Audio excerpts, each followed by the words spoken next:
আলোচনায় বসতে চায় জামায়াতে ইসলামী, উস্কানি দিলেও বিরোধে না জড়ানোর ঘোষণা।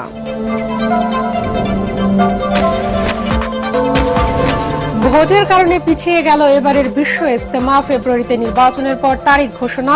তাবলিগের নেতাদের সাথে বৈঠকে ধর্ম উপদেষ্টা।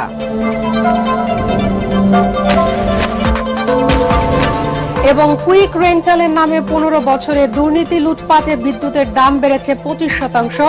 ভারতের সাথে হয়েছে অসম চুক্তি, জাতীয় কমিটির রিপোর্ট। শুনছিলেন বিআরবি কেবল সংবাদ শিরোনাম, এবার বিস্তারিত। বিএনপিকে ঠেকাতে ফ্যাসিবাদী শাসক যেমন দেশকে ধ্বংস করেছিল, আবারই একই রকম ষড়যন্ত্র শুরু হয়েছে বলে অভিযোগ করেছেন দলটির ভারপ্রাপ্ত চেয়ারম্যান তারেক রহমান। প্রবাসী বিএনপির সদস্য সংগ্রহে অনলাইন কার্যক্রমের উদ্বোধন অনুষ্ঠানে তিনি বলেন, বিএনপিকে কেউ জনবিচ্ছিন্ন করতে পারবে না। আগামী নির্বাচনে মনোনয়নের ক্ষেত্রে দলীয় সিদ্ধান্ত মেনে নিতে নেতাকর্মীদের প্রতি আহ্বানও জানান তারেক রহমান। কামরুজ্জামান রাজীবের রিপোর্ট। ফেব্রুয়ারিতে জাতীয় নির্বাচনকে সামনে রেখে প্রবাসী বাংলাদেশিদের ভোটাধিকার নিশ্চিতে উদ্যোগ নিয়েছে নির্বাচন কমিশন। এবার প্রবাসীরা ফ্যাক্টর হয়ে দাঁড়াতে পারে নির্বাচনে জয় পরাজয়ের সমীকরণে। এরই প্রেক্ষিতে প্রবাসের দলীয় সদস্য সংগ্রহ ও সদস্য পদ নবায়নে অনলাইন পেমেন্ট গেটওয়ে কার্যক্রমের উদ্বোধন করেন বিএনপির ভারপ্রাপ্ত চেয়ারম্যান তারেক রহমান।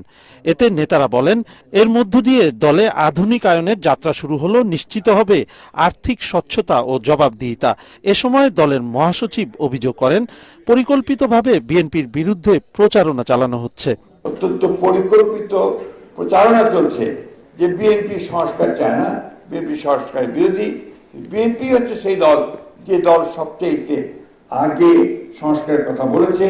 অনুষ্ঠানে প্রধান অতিথির বক্তব্যে তারেক রহমান বলেন, গণতান্ত্রিক ধারা অব্যাহত রাখতে সর্বোচ্চ ছাড় দিয়েছে বিএনপি।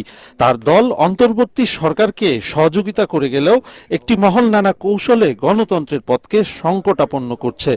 একটি দায়িত্বশীল রাজনৈতিক দল হিসেবে বিএনপি শুরু থেকেই ফ্যাসিবাদে বিরোধী জাতীয় ঐক্য বজায় রাখার স্বার্থে সর্বোচ্চ ছাড় দিয়ে একদিকে গণতান্ত্রিক রাজনৈতিক দলগুলোর সঙ্গে সমঝোতার পথ বেছে নিয়েছে, অপরদিকে অন্তর্বর্তীকালীন সরকারকেও যতটুকু সম্ভব, যতটুকু যথাসাধ্য সম্ভব আমাদের অবস্থান থেকে আমরা সহযোগিতা করে আসছি। অথচ আমরা দেখছি, সমগ্র দেশবাসী দেখেছেন, প্রতিনিয়ত একের পর এক নিত্য নতুন শর্ত জুড়ে দিয়ে গণতন্ত্রের উত্তরণের পথকে কেমন যেন সংকটাপূর্ণ করে তোলা হচ্ছে। নির্বাচনে বিএনপির মনোনয়ন প্রসঙ্গে তারেক রহমান বলেন,